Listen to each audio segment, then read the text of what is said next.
G'day, welcome to the Financial Bloke Podcast, the podcast for people seeking the wisdom needed to grow their family's wealth and live a happier, healthier and more prosperous life. My name's Ben Law and I am the Financial Bloke.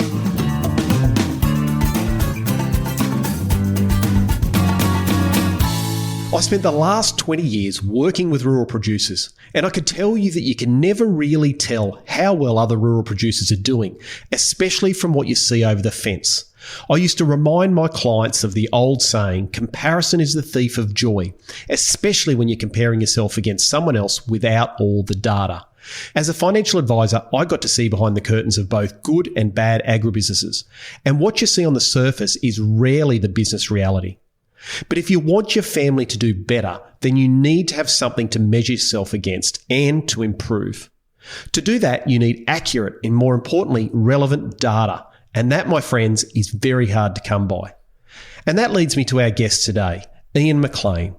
Ian's the Managing Director of Bush AgriBusiness based in Toowoomba, Queensland. He holds a Masters of Business Administration and is accredited as a Chartered Agriculturist by the Ag Institute of Australia. Prior to starting Bush AgriBusiness, Ian worked for the Northern Territory Cattlemen's Association, the NT or the Northern Territory DPI, Deloitte's, and has done station work in Queensland and the Northern Territory. At Bush AgriBusiness, Ian works with large and small pastoral businesses, helping them understand and improve business performance. He enjoys working with and learning from the top performing pastoral businesses. Now today, we're going to be digging into benchmarking. So without further delay, welcome Ian. G'day, Ben. Thanks for having us on your podcast. My pleasure, mate. I'm really looking forward to today. Now, Ian, for those people that are listening, can you give us a bit of a brief summary on your backstory so we get a sense of who you are and the depth of experience and how you know what you're talking about? Yeah, right, Ben. I've got a bit of a goanna track to get to where I am now. I grew up in the bush out in the Mulga, southwest of Roma in Queensland, on sheep and cattle property there. Studied accounting at school and went on to study accounting at university. And what I was interested in that was applying it back to agriculture, using the numbers and the business side of it to apply back to agriculture and the family business. So after university, went and did station work for a little while, and then my now wife said, "You've got a degree, you probably should use it." So I went and worked in an accounting firm in Alice Springs for a while and learned a hell of a lot with that, which was good, working in audit, so getting in and pulling apart businesses and seeing what was going on inside. Learned a lot, but also learned that I didn't want to become an accountant. That wasn't for me. So I got out of that and was fortunate then to get a job with the Department of Primary Industries in the Northern Territory and spent a few years there doing training and extension work across the Northern Territory. And it was at that time I came across a bloke named Phil Holmes, who had a producer group south of Alice Springs. Developed a relationship with him, got to know him a bit, did a bit of work with him, and through a bit of persistence and badgering on my part, was pretty fortunate that he took me on as a mentor. And I've been working with him for the last 15, 20 years in various things, and that's really helped me get where I've got to now. His career was doing what initially interested me, which was taking the business principles and the accounting side of things and applying them to agricultural businesses. He came at it from a veterinary background. I came at it from an accounting and commerce background, albeit with a background in the bush, and that helped bring it around there. So after that, I did a few years for the NT Cattlemen's Association, which was quite good. Went back to the family business for a while, and then a bit over 10 years ago, started Bush AgriBusiness, and since then been working with producers, large and small, across Northern Australia, helping them understand and improve their business performance.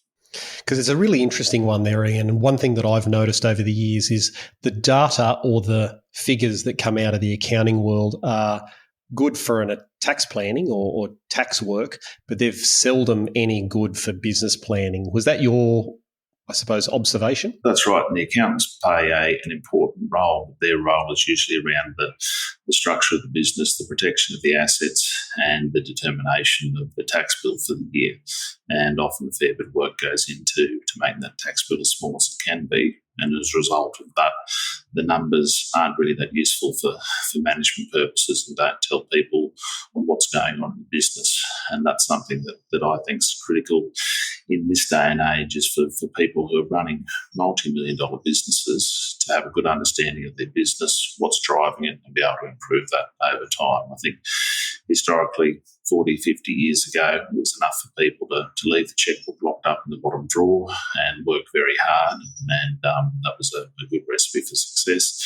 And in this day and age, being wise with how you spend your money and working hard is still important, but these are multi-million dollar businesses now, and they need the level of understanding that you need to run a multi-million dollar business in any industry is how I look at it. So when people come to see you at your business, Ian, and they walk in the door and they say, mate, we need some help, what are they looking for? It varies, Ben. It's different across businesses. A lot of them sort of, just want to have a better understanding of where they're doing well, where they can improve.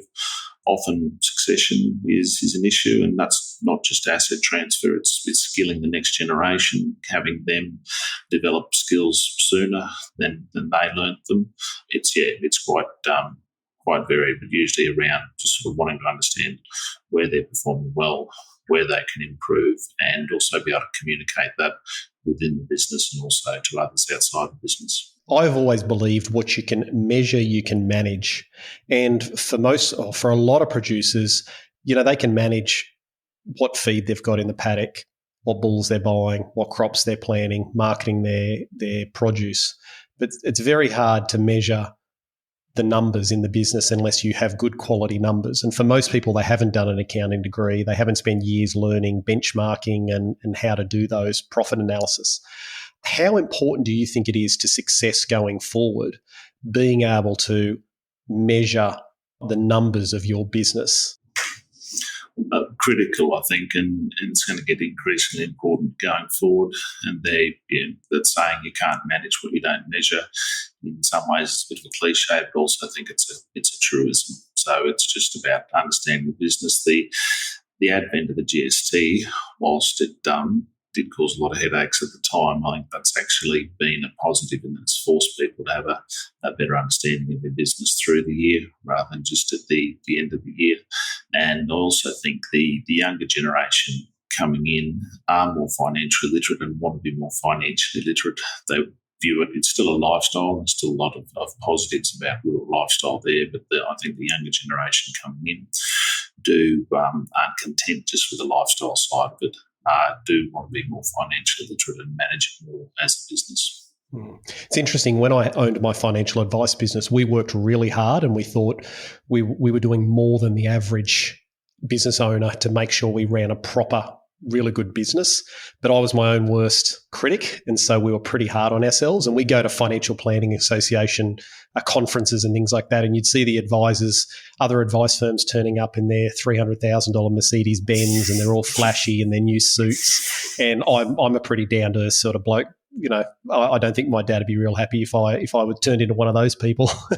And you'd look at them, and when I was a young planner, I'd look at them and think, wow, they must be doing really well to justify spending the money on these sorts of things. And their businesses were big and they were growing, and it appeared. But over time, I started to realise that was an absolute piss poor way to measure success, because when I actually got put in a couple of groups at a few functions where I actually got to sit down and look at their businesses versus ours, and I went, holy shit, ours is actually a pretty reasonable business. There's always room for improvement. So I think could be absolutely, replicated across the ag industry where, the brand new Land Cruiser every couple of years, all new machinery, spending a lot of money, and people can look across the fence and say, hey, Jim and Mary across there must be doing really, really well. They appear to be. But being a financial advisor, the interesting thing was I used to get to look across the behind the scenes, and I'd see that view that you'd get up front wouldn't necessarily match the business reality. And so one thing that you do, and I know you're passionate about, is benchmarking. And so do you want to mention what benchmarking is and why it's important?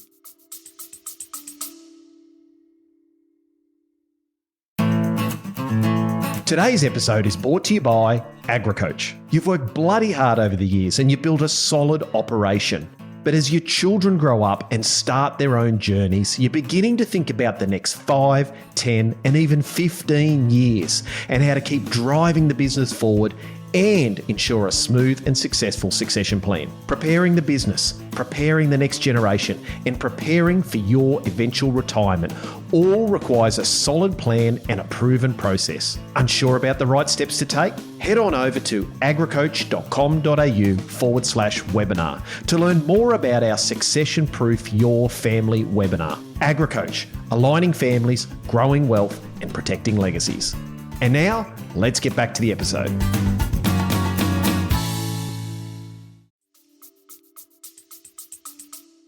Ian. Can do, but if we can go back to that point you made, I think you're absolutely right. And what you spoke about with regard to financial advice businesses definitely applies to agricultural businesses. It still surprises me when you get a number of the numbers of the business that from the outside might not look that flash, but the owners of it just have it figured out. They're focusing on the fundamentals, and you get into the numbers, and you've just got a tremendous business that's generating a lot of cash, a lot of wealth over time, and that isn't immediately obvious. You don't tell them when you drive in by how flash the front gate is, or how new the Land Cruiser, or how big the bull bar is, or anything like that.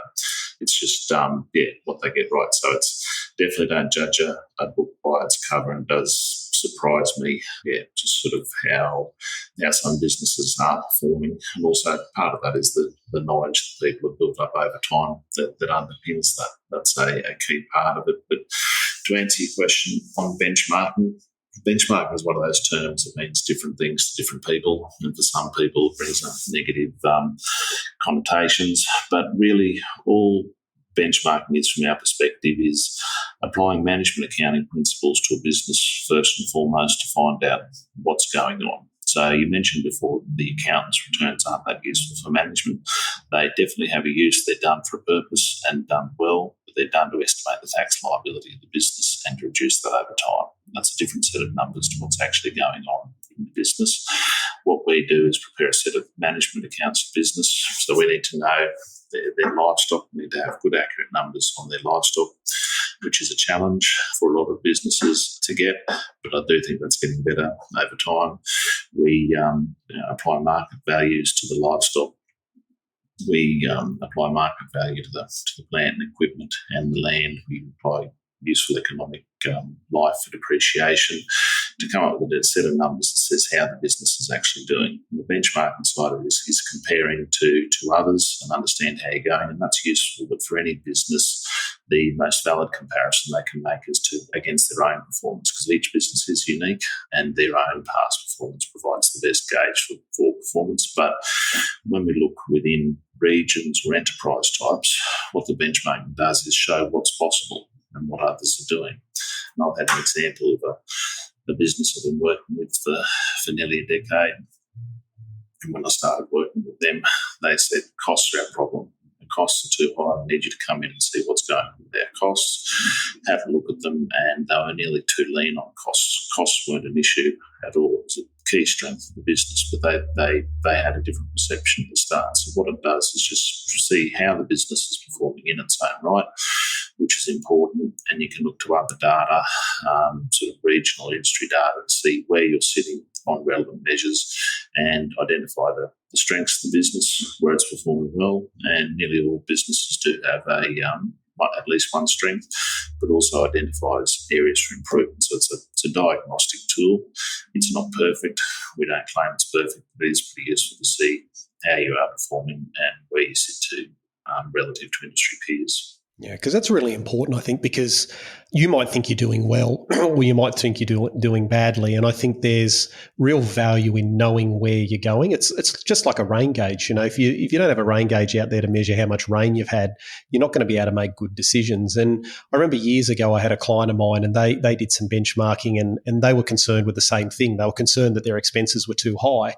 And when they went through and did the analysis, and they realised that, and I'm going to be going from a lot of memory here, so I could be slightly off, but their costs per kilo of beef produced per hectare, I think it was too high compared to their peers, shall we say. And so they worked on that over a couple of years and managed to make a major difference to the profit of their business going forward. And then every time they did that analysis, they were able to find the areas that they could improve on. So, pick out those areas, measure it, see if I can do better. Just like you're going to the gym, we use, what's my heart rate when I run 5 kilometres, or how much weight can I lift in a bench press, or something like that, or how many kilos have I lost? And I think with a production business, it's really important we're able to do that. But it's number one, I think, important that we do it, but also two, that we're able to compare that to something relevant. Just because you're making $1 profit and someone else is making $100 profit doesn't mean that, you should be kicking yourself in the guts. There could be a reason for that, or you're comparing yourself with the wrong people. So I suppose my next question then is, something I learned at uni was something called the Pareto principle, which was also called the 80-20 principle. So in this terminology, what it meant was the top 20% of producers will generate 80% of the profits for the industry. Is that your experience in the ag space? Because you've been doing this for quite a period of time and you've got a big database of people to measure against. Has that been your experience too? Absolutely. The Pareto principle applies, and actually one of the groups we work with, we've named the Pareto group because they're part of that 20% that's generating 80% of the beef and 80% of the industry profits. So there is a perception out there, I think, that producers are quite homogenous, all the same, everyone's in the same boat, but there's a very big range in performance when you get out there. And yes, the region has an impact on performance, but every region has its advantages and disadvantages. And even two producers side by side with similar sized places and similar landscapes, there can be a big difference in their performance. And our analysis of the whole of the Australian beef industry in the Australian Beef Reporters have found that the top 25% of producers are effectively generating all of the industry profits, which is a bit of a scary statement. Can you say that again, mate? The top 25%, so we break off the top quartile, but the top 25% of producers are effectively making all of the industry profits in the beef industry. So there's a couple of key factors in there. First thing is, when we analyse a business, we put a full value on owner wages. So most of beef businesses are family businesses, and as you would have seen in financial planning, families often don't pay themselves adequately in the business, and that causes a lot of problems later on when it comes to retirement and succession. But when we analyse the business, we say, okay, what are these owners worth in the business? And we put a value on that, which I think at the moment is about $130,000 for a couple working full-time in a business. So the profit has that there, which the producers may not be paying themselves, but we need to have that there if we're going to look at the business in its own right and see how it's performing. And then one thing we do is we line up a lot of businesses, see how they're performing, and we see what separates those ones at the top quartile, the top 25% from the rest.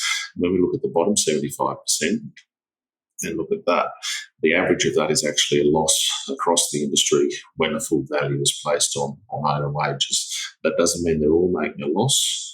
The average is a slight profit, but there's not enough in that cohort making profit to make up for the ones making a loss when a full value is placed on owner wages. So the cash position is probably going to be a bit different to that, but it does mean there's not adequate profits being generated to properly remunerate those people that are in the business. That's massive. That's an unbelievable stat. I wouldn't have believed that unless only that I know the data that you've gathered on this over the last 10 or 15 years. That's amazing. So if you're a young person just coming back, or you're on the farm taking over, or you're also a little bit older and you just want to do better, what are you seeing that the top 20 or 25% are doing differently? Because they're garnering all the profits. What are the key contributors, would you suggest, that people need to be knowing and learning and focusing on? That's something we spend a lot of time looking at with the producers we work with. The industry data we have is trying to understand what those top performers do differently so that we and others can learn from them. And it's a fortunate part of the work we do that we are able to learn a lot from them and take those lessons on board and use them for others. I think firstly there's some attitudinal differences. I think the top 25% think differently. They are much more business-like in their approach and how they approach the business. They want to know how they're performing and where they can improve. They're always looking for the 1%ers, asking the question of what they can do differently, which is a bit paradoxically, some of the average producers or below average are quite happy with where they're at. They don't think there's anything they can do to improve. The top performers want to know how they can improve and always looking at that. They understand the fundamentals for their enterprise. What I mean by that is what the key profit drivers are for the enterprise they're operating in, the environment they're operating in, and they have an unrelenting focus on them. They focus on them continually, looking for those 1%ers to improve there. So they're the attitudinal things. The quantifiable things, across every data set we look at in every region, the same things keep rising to the top that separate the top performers on a quantifiable basis. So they've got better herd productivity. One of the key measures we use is kilos of beef produced per animal unit. What that's effectively a measure of is how effective their businesses and those business managers are at turning grass into beef. So it's not just the number of animals, that's important, I'll come to it, but it's how efficient the herd is at converting grass into beef. So for breeding herds, it's having better reproductive rates, lower mortality rates, higher sale weights. Little differences in each of them make a big difference to the amount of kilos they can truck out of the business over time. The top performers have better targeted herd expenditure. So when we look at their direct or variable costs and compare them to the average, they usually spend less than the average on their herd on things like animal health, supplementation, selling costs, contracting, and things like that. But they're getting more kilos. So what that tells us is it's not just that they're tight and not spending money, but they're making sure that every dollar they spend on the herd is well targeted and is going to generate them $2 to $3 in return, or they don't spend it. I also think it speaks to doing better forage budgeting and planning, whereas the average producers end up having to spend more on fodder and other things. I think that's because they don't have their forage budgeting and planning as good as the top performers do. The top performers also have a competitive cost base. They're not always the lowest cost, and a key point here is that the pathway to profit isn't through low cost. You can't starve profit into a business by reducing costs, but high costs will hurt the business. So they need to have a competitive cost base, but the lowest cost isn't necessarily the best. There's two drivers of the overhead cost structure of a business. First is scale, which is a big issue for the industry. That's about having enough scale to spread those largely fixed costs over. We've found that for northern businesses, that needs to be about 2,000 to 3,000 animal equivalents to have sufficient scale for the business. The other part of that is labour efficiency, how efficiently the business uses labour, and usually the most effective way to reduce the cost structure of the business is to have better labour efficiency. And our analysis has consistently found that labour efficiency of around 1,500 animal equivalents, and animal equivalents of 450 kilo dry steer and different classes of cattle gauged relative to that based on their energy demand, but around 1,500 animal units required per full-time equivalent of labour. So we look at all the labour that goes into the business, owners, contractors, books and cooks, capture all of that, and look at that, and that has a big determinant of the cost structure of the business. And the top performers generally have good labour efficiency, which helps give them that competitive cost base. So they're the quantifiable things that separate the top performers: the better herd productivity, the better targeted herd expenditure, and that competitive cost base through often scale, but also labour efficiency. That scale's an important one where smaller businesses can still be successful. There just needs to be a strategy to deal with scale. So I wouldn't let underscale businesses be perturbed, but there does need to be a strategy there to address that low scale. So, mate, 2,000 to 3,000 animals is the scale point where you've assessed where, that we need to be at. Obviously, there's going to be a lot of producers below that.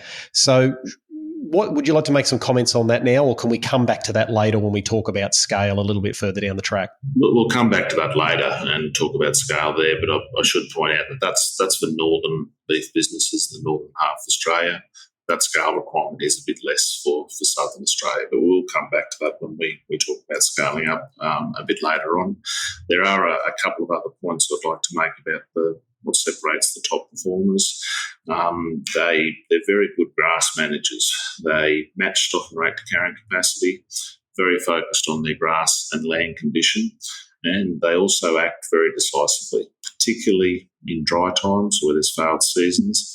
They sell down strategically so that the herd's positioned to rebuild effectively after the drought, but also quite decisively. They can often sort of move a lot of numbers off quickly, which conserves the remaining grass and sells animals in good condition, but also positions the business to bounce back afterwards. So there are a few things that the top performers consistently do differently. It's not rocket science. There's obviously a lot of intellectual capital that they've developed in how to do that, and particularly for their production system in their region. But I think it's reassuring that those same things keep coming to the top for what separates the top performers. It's not one thing. They're not breeding U-Butte special breed and selling it for a premium or putting some magic potion in their trough that's making all the difference. It's they're getting the fundamentals right, and they're focusing on all of them to understand what they are and then cumulatively lead to good performance. They're all really interesting. The one that really, I suppose I intuitively knew would be a reason, but I didn't know it would be number one off the bat, Ian, was attitude. I think that's probably for me come across as the most important point.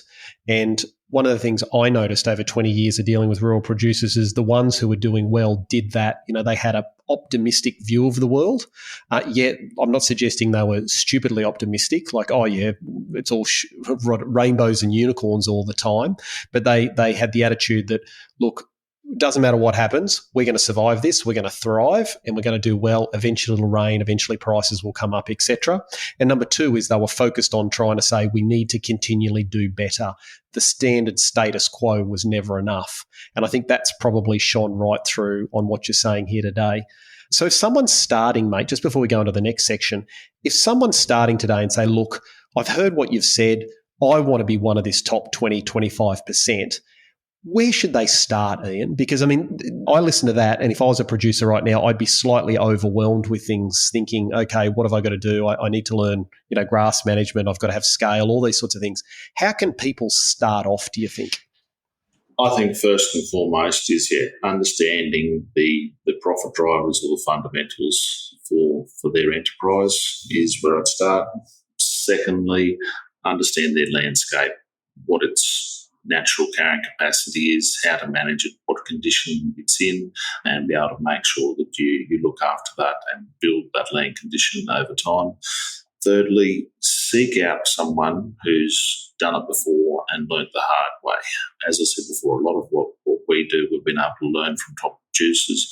There's a lot of, we call it intellectual capital, a lot of knowledge and expertise built amongst producers where they've learnt over their career on what really makes their business drive.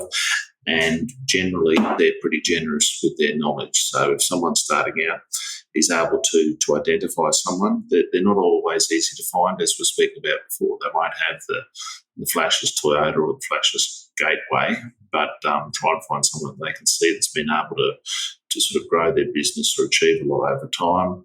Talk to them and learn from what they've learned over time. There's a lot to be gained from that, I think. I totally agree. And I think what I learnt over the years, Ian, is that you'll never find one person that's got all the answers. So when I've been going through my career, I've had multiple, what I'd call unofficially mentors, people that I've respected. I've respected what they've achieved and their values, and I've listened to them, but they don't always have the answers. So I think we need to know multiple people to be able to get a well-rounded knowledge. And I think ultimately what I've always suggested is that, you take information from all those people, you then have to digest it, and then you have to make up your own choices, not just rest on the laurels of taking advice from everyone else. You got to back yourself at some stage and have a go. And, you might make mistakes and you might not get the exact outcome you're after, but you're improving your personal IP or personal capital yourself. I agree entirely. And I suppose part of that, if I can add a fourth one to that list, is to build on what you've just said, is develop critical thinking skills to be able to assess the information that you're getting, weigh it up, choose, what information you take on board, what you don't. And there's a lot of bullshit in the beef industry, if you'll pardon the term. There's a lot of people out there trying to sell a lot of different things, snake oil and other things, and having those critical thinking skills to be able to assess products, services, advice, and work out which bits to take on and which bits not to is critical, I think. Yeah, absolutely. And above all, just to absolute double down on the point, is the right attitude, continually focusing on just getting better and drop the ego. Because I've noticed over the years, a lot of people have a lot of ego and they're not willing to say, I don't know, or I've made a mistake, and you need to be able to suck it up and get on with it. So now, mate, this other question I want to head off onto, I've been thinking about a lot recently, and we said we'd touch on it, but I think a question on a lot of people's mind now is about scaling up, buying the neighbour's block, buying another block down the road to expand. And we talked about that profitability number of animals before. And there's a lot of thinking about, there's big prices. I mean, property prices have skyrocketed, debts have gone up dramatically, interest rates are on the rise, input prices are going up, fertiliser, Roundup, labour costs are going up. But we're also seeing cattle prices are high. So, mate, you must have an opinion on how producers should think about it. Would you mind sharing your thoughts on whether now's the time to be scaling up or how you should be thinking about scaling up? Yeah, Ben, this is a massive issue or challenge for the industry, and there's no easy answer. When we, through the Australian Beef Report, looked at the performance of the whole industry, we were surprised of how many businesses were under scale in both North and Southern Australia. And operating scale is a barrier to profit for beef producers. We've come to the conclusion that a beef business needs operating efficiency, which is the things I spoke about before, the herd productivity, targeted herd expenditure, labour efficiency, matching stock rate to carrying capacity, managing the grass, their operating efficiency and operating scale. If a business has operating efficiency and operating scale, it will generate good profits.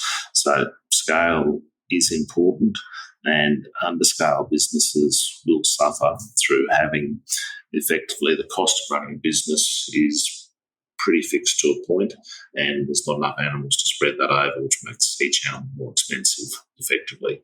And you touched before, scale is important until it's not. There's a point where businesses might be better off improving the efficiency of what they've got rather than growing scale. Once a business is of scale, more isn't necessarily better. The current land prices do make it very hard to get the numbers to stack up to expand. If it's the neighbour and can be added on without any extra gear or much of an increase in overhead expenses, then it can stack up. Beyond that, the numbers that I've run with clients in the last 6 to 12 months has been very hard to get the numbers to stack up in the long term without the existing business having to put a lot of cash into the acquisition, with the acquisition not generating sufficient profits to be able to cover its interest costs and pay down debt over time. So what I think for businesses, first and foremost, is to look at, is scale an issue? So in Northern Australia, as we spoke about, if there's less than 2,000 to 3,000 animal units or head, in Southern Australia it's going to be sort of 1,500 or around there, because they're more productive animals generally in Southern Australia. Is it an issue? And if it is, develop strategies to address that. What are they going to do to overcome that lack of scale? I think first and foremost, focus on that operating efficiency. When we analyse the beef industry by different scale cohorts, we find the top performers in each scale cohort outperform those in the next scale cohort up. They punch above their weight because they do have good operating efficiency. That herd productivity, targeted herd expenditure and labour efficiency helps them punch above their weight. So wherever the scale you're at, that's important. But the labour efficiency does come into it. If the business is small and 1,500 AE, it is a part-time job.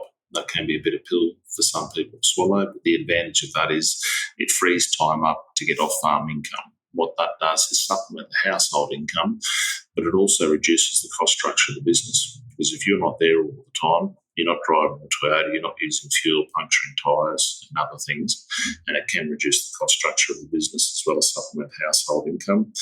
And businesses should build their balance sheet strength, reduce and pay off debt to position themselves for a time when an opportunity may come up. A neighbour may come up in a couple of years' time, and if a business has a strong balance sheet, it'll be in a position to move. If it's got a lot of debt and it's down 60, 70% equity, it may not be in a position to grab that opportunity when it's there. So I think if the numbers aren't stacking up for a business, it can still work towards positioning itself to make an acquisition and not get disheartened that they can't make that acquisition. So build balance sheet strength, paying off debt, and also building wealth off farm. If the numbers don't stack up for the property next door, do they stack up for a commercial shed in town, or a shared portfolio, or a residential real estate investment, or wherever their interest lies? What that could do is build an income-generating asset off farm that can help in drought and other times, and also will build balance sheet strength that could be borrowed against to do an agricultural expansion. It also potentially makes succession and retirement much easier if that wealth is built up off farm. So expansion can still happen. It just may not be an agricultural expansion, but still a good expansion. I think it's important to find the right opportunity. You may have to let a lot of options go through the keeper before you make a move. Do sums, inspect many properties to find that one that does work, because once you make a decision, that's going to have an impact on the business and the family wealth for the next 20 to 30 years. Taking a big risk and having a steep hill to climb is okay, and that's a necessary part of business growth, and that's what a lot of successful people have done, but it needs to be achievable. You don't want to make the hill that steep that you can't you die on the hill. And I think that's right, making sure it does work, and that will mean letting some opportunities go through to the keeper until you find the one that does work. Because it's really interesting, because I know in financial advice, again, I just refer it back to that just for my own personal experiences, a lot of people told me that I needed to have multiple financial advisors working for me, and that was the way to run a successful financial advice practice. And I went the opposite. I targeted my niche, I kept my expenses low, I had a good quality team working for me, and my business worked perfectly with just me as the advisor. It wasn't a problem at all. So I think the point here is also that every business is unique, and people can make things work on a smaller scale without a doubt.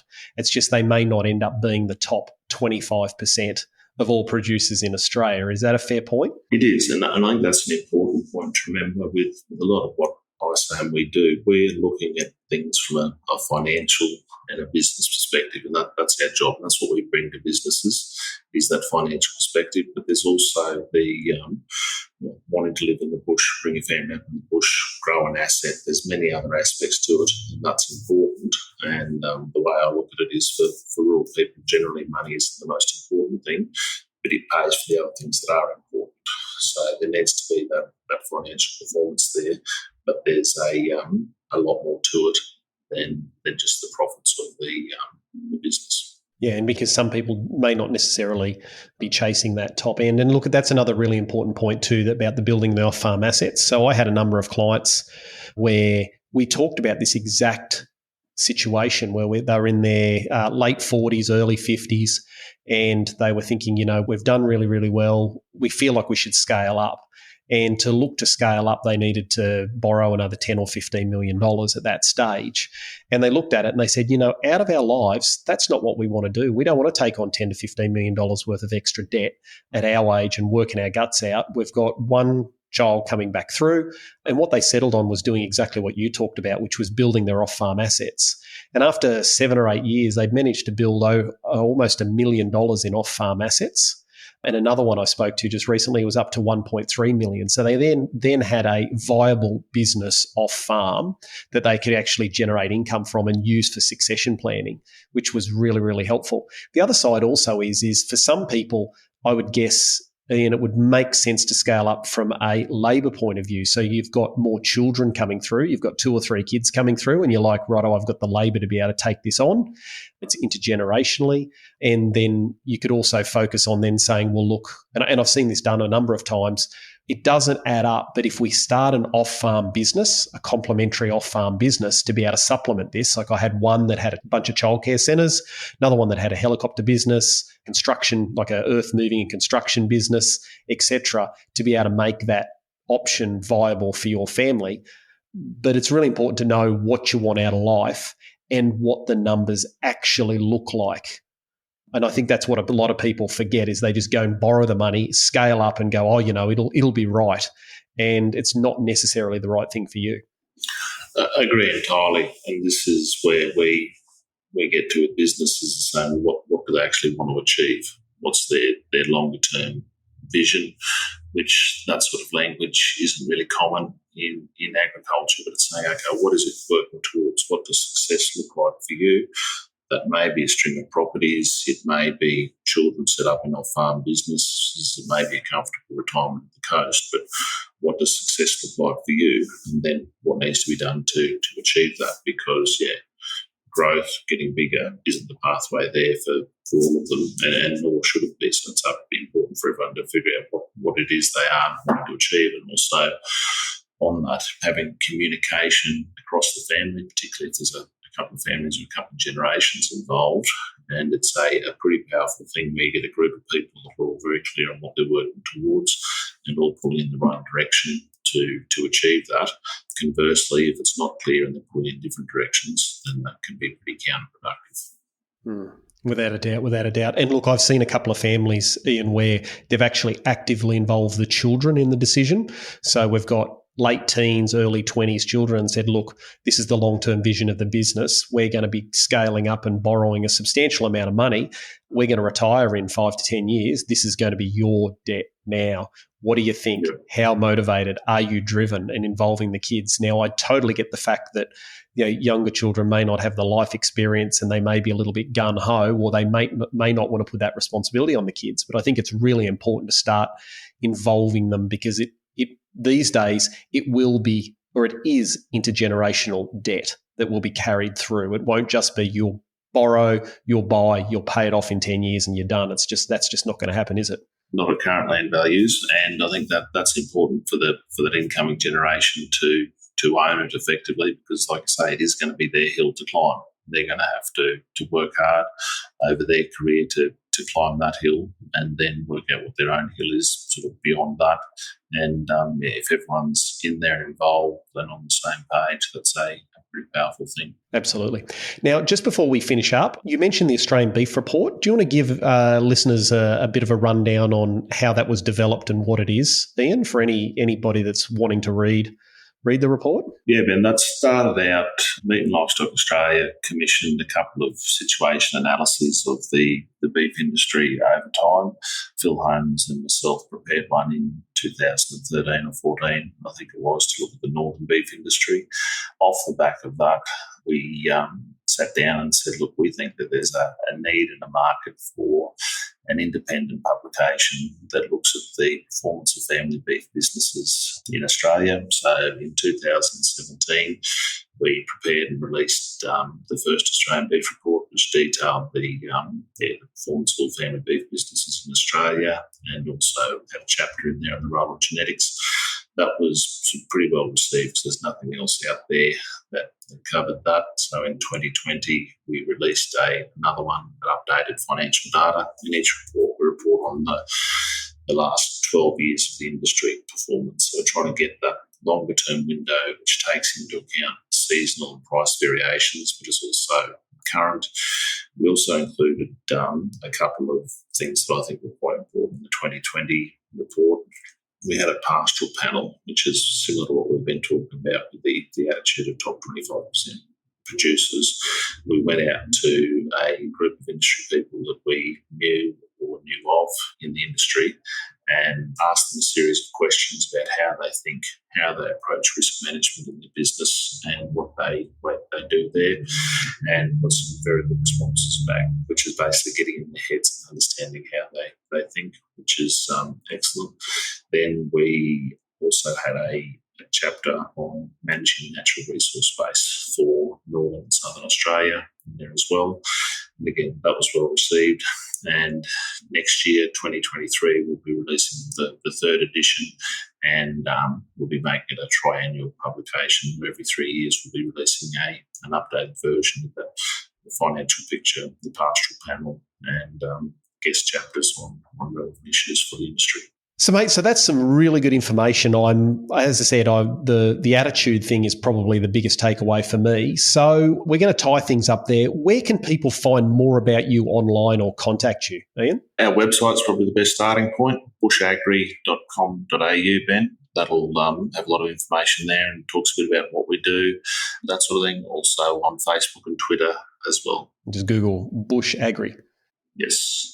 Perfect. Now, Ian, I like to ask pretty much all of my guests this, and I gave you the question, so hopefully you've given it a little bit of thought, but what's your definition of true wealth, mate? I think that's a good question, Ben. That's interesting. I have given that a bit of thought, and to me it comes down, it's about being healthy, wealthy and wise. I think it's not just the financial side of it, but it's also having personal and professional fulfillment, I think, is part of wealth. And to me, being wealthy is also being truly financially independent, getting yourself into a position where you are financially independent would be my definition of wealth. Yeah, I couldn't agree more. And look, I think the importance to take out of today and just what you said then is focusing on how you can make your business profitable makes it a far more resilient business rather than something that's running unprofitably. I mean, that might seem like a pretty obvious statement, but so many people just don't get that. So the more you focus on your profitability, the more resilient your business will be and be able to, avoid or suffer through or survive through any things like droughts or commodity price drops or interest rate increases. I think that's a really important point. Yep, I agree more. Perfect. Well, look, mate, that's it for today. We've hit our time now. I learnt a lot. There was a lot of information in there. I've written a whole heap of notes for myself. I think it's very rare that we get an understanding of data at this level because we can quite often guess about these things. So I just want to say thank you. I think you're doing a great job, mate, and I think the industry's much, much better off for this data, your analysis, and for you being in it, mate. So thanks for appearing today. And yeah, I reckon there's another podcast here, mate. We can dig into a few of these points at some point in time. Very good. I enjoyed talking to you, Ben. Thank you. Wow. Well, that was an information-dense podcast, and there's a lot of info to unpack in that episode.